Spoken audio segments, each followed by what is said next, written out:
वक्रतुंड महाकाय सूर्यकोटि संप्रभ निर्विघ्नं कुरु मे देव सर्वकार्येषु सर्वदा। मंगलम भगवान विष्णु मंगलम गरुड़ध्वज मंगलम पुंडरीकाक्ष मंगलाय तनो हरि। अच्युतं केशवं राम नारायणं कृष्ण दामोदरं वासुदेवं हरिं। श्रीधरं माधवं गोपिका वल्लभं जानकी नायकं रामचंद्रं भजेहम। देखिए, आप लोगों को हम शिव से ही जुड़ी कथा भेजते हैं और शिव जी जब पार्वती जी से कहानी के रूप में कथा कहते हैं तो ही कथा हम आप लोग को भेजते हैं। आप लोग सुनिए, दूसरों को भेजिए, दूसरों को लाइक करिए, सब्सक्राइब करिए और कमेंट में भी लिखिए। देखिए, कमेंट में कोई लिखता नहीं है कि हमारा कथा कैसा लगता है, अच्छा लगता है कि नहीं लगता है, लेकिन आप लोगों को लिखना चाहिए क्योंकि कथा सुनने का बहुत बड़ा महत्व होता है। हम बार बार आप लोग से कहते हैं कि देखो, ये शिव पुराण की कथा है, ये कोई मामूली कथा नहीं है और शिव चर्चा की कथा है, क्योंकि शिव जी ही पार्वती जी को सारे कथा सुनाते हैं और पार्वती जी सुनती हैं। इसीलिए हम बार बार आप लोग से कहते हैं कि देखिए, अगर अच्छा लगे तो उसको हर हर महादेव तो ज़रूर लिखिए, क्योंकि देखिए कथा सुनने का, सुनाने का बहुत बड़ा महत्व होता है। तो हम तो ज़्यादा भेजते नहीं, 5-10 मिनट का भेजते हैं, आप लोग प्रेम से उसको सुना करिए।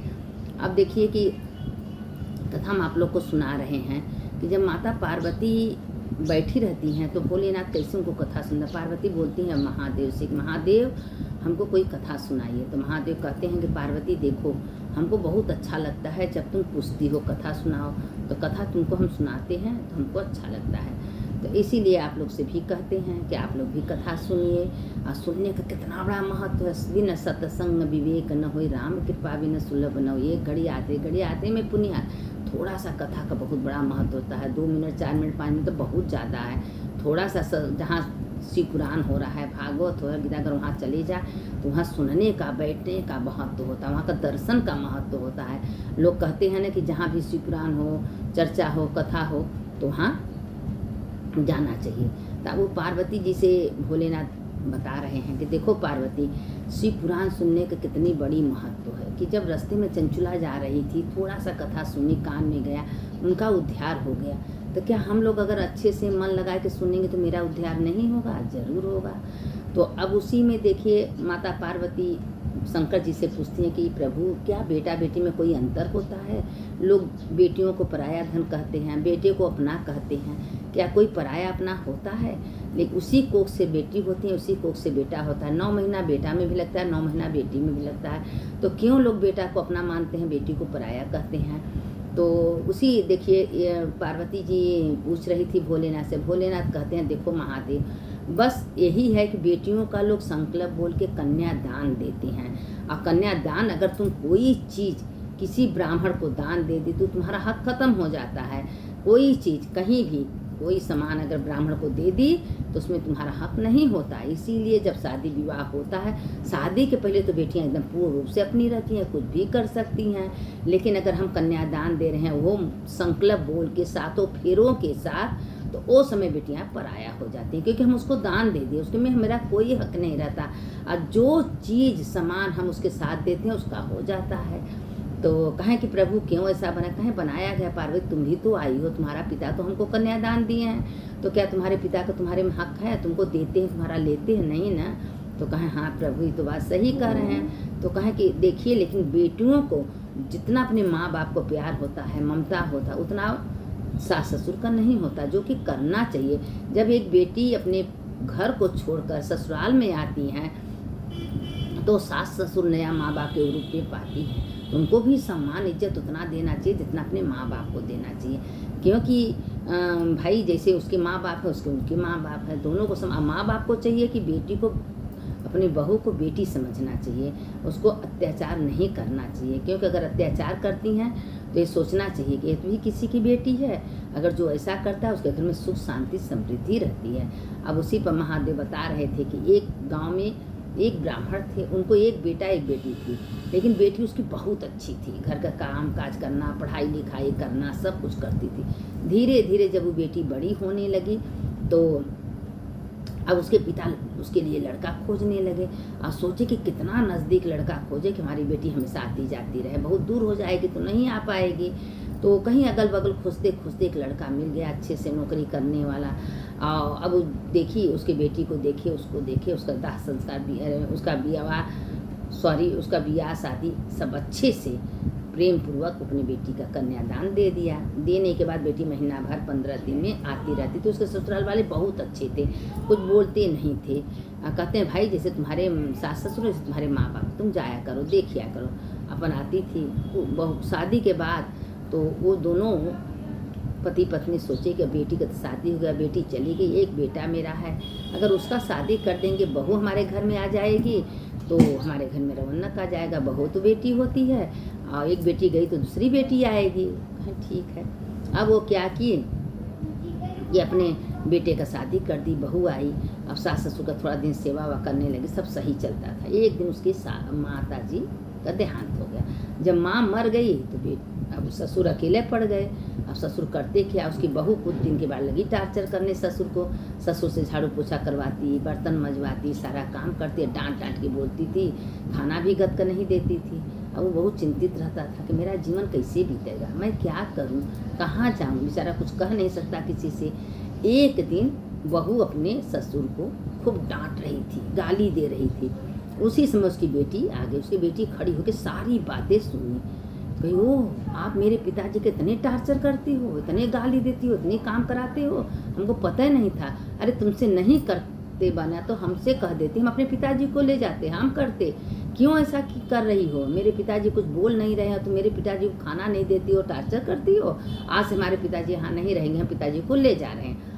अब उसके पति देखे इतने दुष्ट थे, कहें कि अगर पिताजी चले जाएंगे तो जो मकान घर है अपने बेटी को लिख देंगे। तो अब लगे कुल लगने का वैसा नहीं होगा, अब हम पिताजी को टार्चर नहीं करेंगे। लगी चिरौरी कर।